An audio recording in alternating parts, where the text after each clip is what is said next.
Okay, so we're diving into something that caught my eye. USA Fencing. They put out this press release, and it's got people talking. Yeah, it's definitely interesting. And we're going to, unpack it a little, see what's really going on, because on the surface, it's all about making fencing more accessible. And who doesn't love that, right? Right. But for those of us who follow the sport, there's always more to the story. Always. So let's start with the basics. USA Fencing is teaming up with Absolute Fencing. Which, for listeners who aren't familiar, Absolute Fencing, they're a big supplier of, Gear, yeah. Yeah, all the gear you need from head to toe. And they're launching this program to, get this, collect and donate fencing equipment. At national tournaments. Yeah.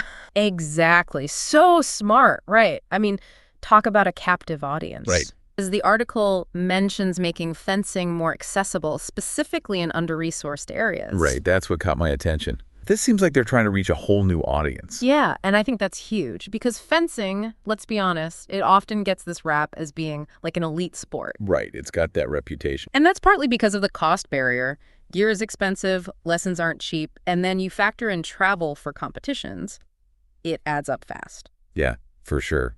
So this program, it seems like they're trying to break down those barriers, at least when it comes to the cost of equipment. Exactly. And what I find really interesting is how they're going about it. I mean, they're not just setting up random donation boxes in fencing clubs or whatever. They're leveraging these huge events. The NAC, the Super Junior Cadet Circuit. Big tournaments. Right. So they're tapping into this existing infrastructure. It's efficient, it raises awareness, and it gets people thinking about the bigger picture. Okay, so let's say I've got some fencing gear in my attic. Well, they do specifically say gently used, so maybe not the bent blade.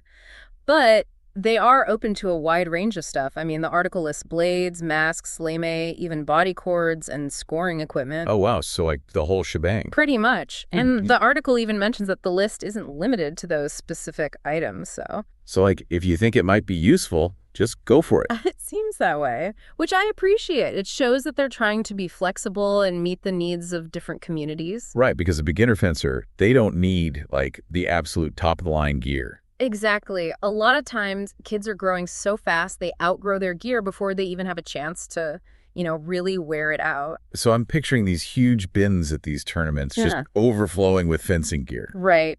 Though you can also mail your donation directly to Absolute Fencing in New Jersey if you prefer. Well, that's good to know. Just keep in mind, if you do choose to mail it, you're responsible for the shipping costs.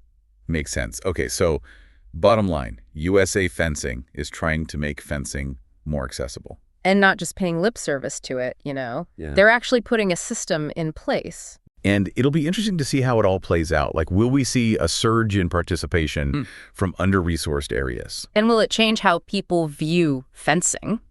Right. That's the million-dollar question. Exactly. I, for one, am curious to see what happens next.